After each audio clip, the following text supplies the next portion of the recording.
Assalamualaikum warahmatullahi wabarakatuh teman-teman Histokus semuanya. Kembali lagi dengan aku Richie Hartono yang akan ngebahas alur cerita Ultraman Blazer episode 2 ini. Kita lihat Kapten Gento menghadiri panggilan dari pimpinan utama staf yaitu Retsu Haruno. Jadi waktu operasi eliminasi Bazanga berlangsung, pimpinan Retsu mengamati Kapten Gento dari pusat pos komando utama dan menilai kinerja Kapten Gento ini lumayan. Pimpinan Retsu mengatakan kalau pasukan pelindung global ada yang terdepan dalam penanganan kemunculan kaiju secara global dan mustahil menangani kaiju jika mereka tidak muncul untuk investigasi dan analisis aktivitas kaiju. Maka itu, sebuah unit khusus dibentuk, yaitu Detasmen Reaksi Kaiju Khusus atau SCARD. Kapten Gento ditugaskan sebagai kapten unit itu. Pimpinan ingin tahu pendapat Kapten Gento tentang alien humanoid kelas 50 meter itu. Apakah dia musuh lainnya yang perlu untuk dibasmi SCARD? Kapten Gento langsung jawab kalau dia telah membantu mereka. Itu adalah fakta yang gak bisa terbantahkan. Jadi, pimpinan memberikan misi penting kepada Kapten Gento untuk mencari tahu apakah Ultraman itu teman atau lawan. Tiba-tiba, Kapten Gento seperti mengingat lagi pada saat dia berubah, teman-teman. Dia seperti melayang menuju ke planet yang sangat jauh dan bertemu dengan Blazer. Di sini Kapten Gento mengatakan kalau nama sandi alien itu adalah Blazer karena Blazer dari galaksi yang jauh.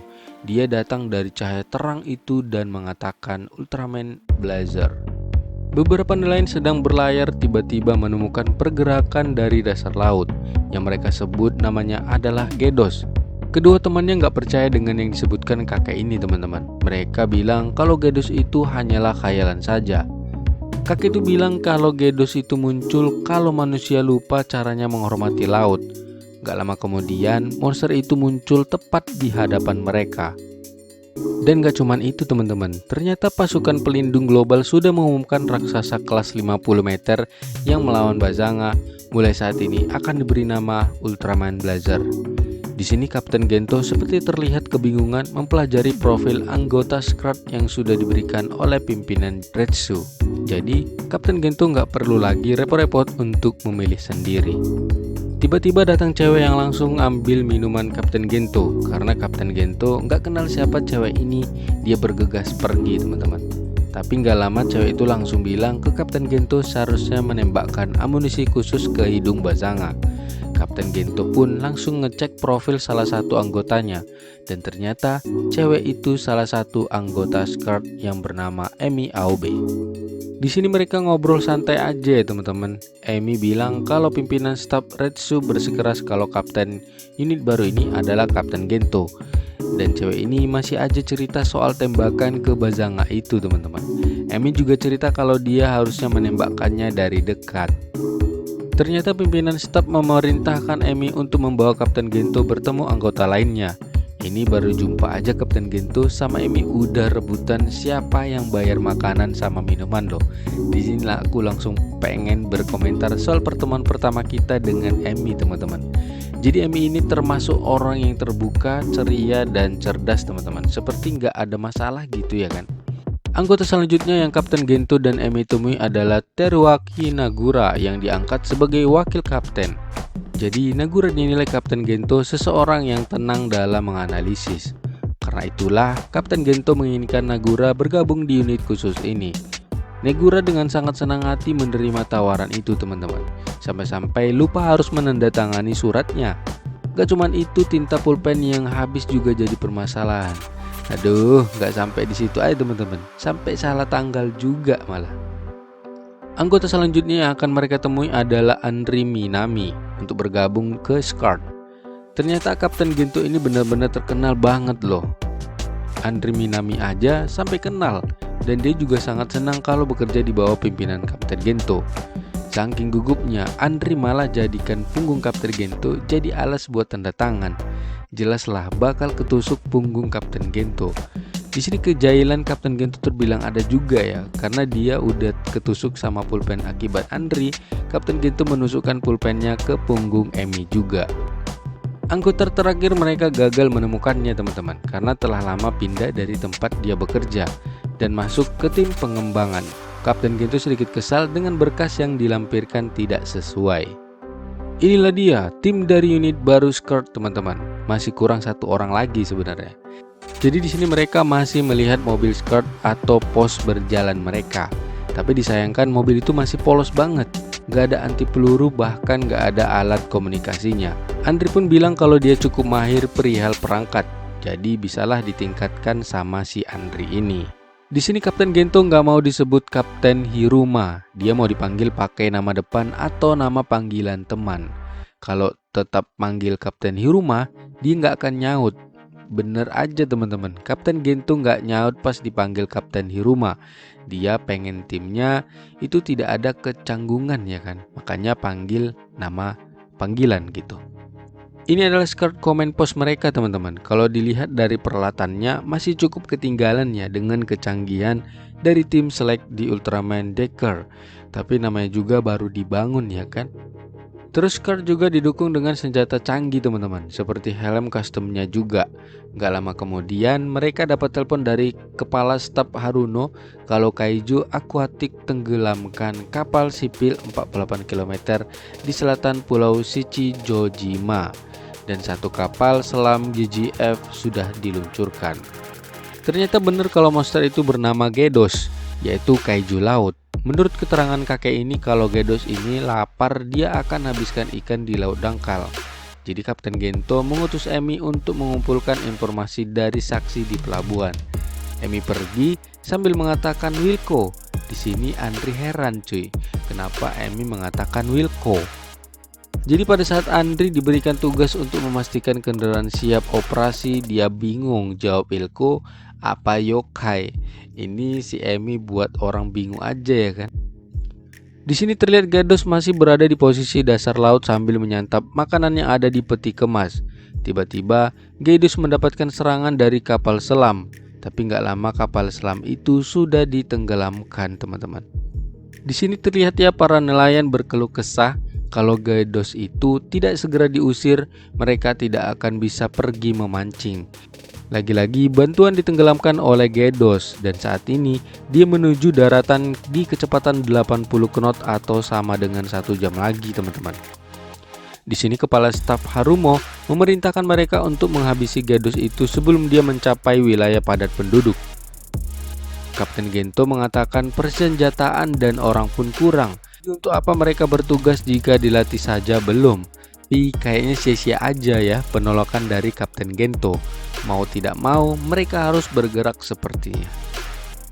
Pada saat Kapten Gento menuju mobil, Andri berteriak kalau vannya sudah dipasangi lapisan anti peluru dan perangkat komando. Dan mereka pun pergi menuju ke lokasi. Gedos akhirnya sampai ke daratan teman-teman. Menurut Emi, serangan yang terus ditembakkan ke dia membuatnya marah dan naik ke daratan, bahkan menghabiskan pasta ikan di pabrik pengolahan. Akhirnya Kapten Gento tiba di lokasi teman-teman dan mendapatkan informasi dari Chippy Skirt kalau Gedos ini pernah muncul juga pada masa Edo pertengahan. Keterangan itu disebut di sebuah teks kuno. Gedos ini memakan semua makhluk akuatik setempat, lalu naik ke darat, habiskan semua makanan di kota. Kalau kita perhatikan teman-teman, setiap Gedos ini akan mendapatkan serangan, pasti antenanya mengeluarkan cahaya kuning. Tapi lucunya tetap juga kena teman-teman. Pada saat Andri melihat Gedos itu melalui teropong, terlihat suhu tubuh Gedos yang sangat aneh. Di bagian tubuh belakang Gedos terdeteksi mengeluarkan gas panas dari punggungnya. Itu mereka simpulkan untuk menjaga suhu tubuh si Gedos waktu di darat. Akhirnya mereka menemukan titik kelemahan dari si Gedos ini. Mereka akan menembak tepat di posisi punggung si Gedos untuk mengganggu suhu tubuhnya.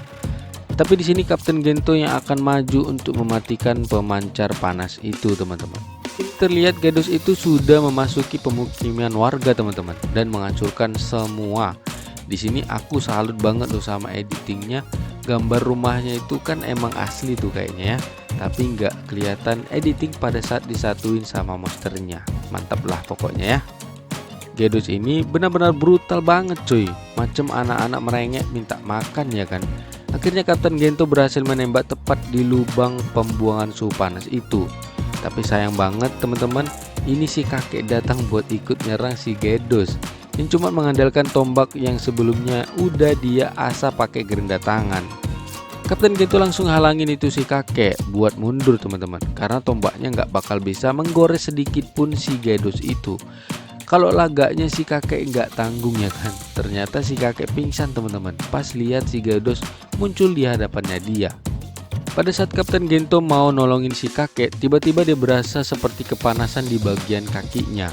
Pada saat Kapten Gento mengambil sumber panas itu, ternyata itu adalah Blazer Stone dan disusul dengan Blazer Grace yang muncul di tangan si Kapten Gento dan memasukkan Blazer Stone ke dalamnya dan berubah. Tampilan Ultraman Blazer ini sangat terbalik sekali dengan Ultraman pada umumnya yang aku kenal teman-teman. Biasanya tangan yang diangkat itu sebelah kanan kan, tapi si Blazer ini tangan kiri teman-teman. Aneh memang ya kan. Dan Blazer langsung menghajar Gydos itu. Di sini lagi-lagi ya, kalau Ultraman Blazer ini melakukan pose seperti berdoa lagi, macam memusatkan kekuatannya gitu ke arah tengah dadanya. Pertarungan kali ini sepertinya Ultraman Blazer sedikit lebih gesit daripada pertarungan sebelumnya teman-teman. Apalagi pada saat menghindar dari serangan Gydos itu. Wow, mantep banget posenya cuy. Di sini Gydos habis kena serang sama si Blazer teman-teman. Tapi sebentar gitu, lagi-lagi kena hajar balik si Blazer ini ya dengan leher terikat. Tapi tenang aja teman-teman, disinilah peran Andri dan Emi. Mereka menembak tali yang menjerat leher si Blazer. Gak lama si Blazer memutuskan tali itu. Tapi kenapa nggak dari tadi ya diputuskan si Blazer ini pakai kekuatannya dia. Blazer pun mengeluarkan senjata tombak listriknya lagi teman-teman. Untuk saat ini sih masih ini ya kekuatan si Blazer ini. Selebihnya hanya menggunakan taijutsu aja ini si Blazer ya. Kayak si Rock Lee di Naruto. Pada saat si Blazer mau melempar lagi itu tombaknya, si Gydos pun kabur ke dasar laut teman-teman. Aku kira si Blazer ini bakal terbang terus ikut nyemplung buat kejar si Gydos. Ternyata di luar dugaan teman-teman. Si Blazer ini lebih kreatif dari Ultraman yang aku kenal. Dipanjangin dulu tombak petirnya, terus dia ayunkan ke arah si Gydos. Kalian pasti bisa tebak kalau si Blazer ini ngelakuin apa. Ya bener, dia lagi mancing maninya teman-teman. Yang paling hebatnya mata pancingnya langsung ngejar masuk ke dalam mulut si Gydos dan berhasil ditarik keluar oleh si Blazer. Walau ada perlawanan dari si Gydos ya teman-teman, pada akhirnya si Gydos ditarik sampai melayang ke atas dan si Blazer melempar tombak petirnya ke arah si Gydos. Di sini kita lihat ya, si Gydos jadi seperti ikan bakar teman-teman dan meledak. Ada lagi yang unik dari si Blazer ini. Pada saat mau terbang, si Blazer ini macam masih belajar gitu cuy. Lucu kali cara dia ambil ancang-ancangnya. Tim Scourge ternyata baru tahu kalau di bawah markas masih ada ruangan lagi. Dan akhirnya mereka bertemu dengan anggota yang belum mereka temukan sudah ada di ruangan itu teman-teman. Dan dia jugalah yang sudah melengkapi mobil van itu dan memberikan buku panduan untuk senjatanya. Dia bernama Yasunobu Bando. Kita panggil aja Bando ya kan. Jadi si Bando ini sudah bergabung dengan Scourge sebelum mereka berempat dipanggil. Tiba-tiba mereka terkejut melihat robot yang berbentuk monster teman-teman. Kepala staf memberitahukan kalau itu adalah senjata robot anti kaiju. Kaiju berperisai taktis khusus tipe 23 bernama Earth Garon. Jadi ini adalah perintah resmi pertamanya untuk Scourge dan kalahkan kaiju sebelum Ultraman Blazer. Dan episode 2 ini pun habis teman-teman. Yang masih kurang menarik di Ultraman Blazer ini, si Blazernya masih lemah teman-teman. Dia belum ada tembakan-tembakan laser gitu kayak Ultraman yang aku kenal. Tapi untuk alur ceritanya sih masih menarik untuk diikuti. Jadi kita tunggu aja ya teman-teman episode 3 seperti apa. Semoga lebih menarik lagi nih kekuatan si Blazer ya. Sampai di sini aja teman-teman, jangan lupa share, like dan subscribe. Assalamualaikum warahmatullahi wabarakatuh. Bye.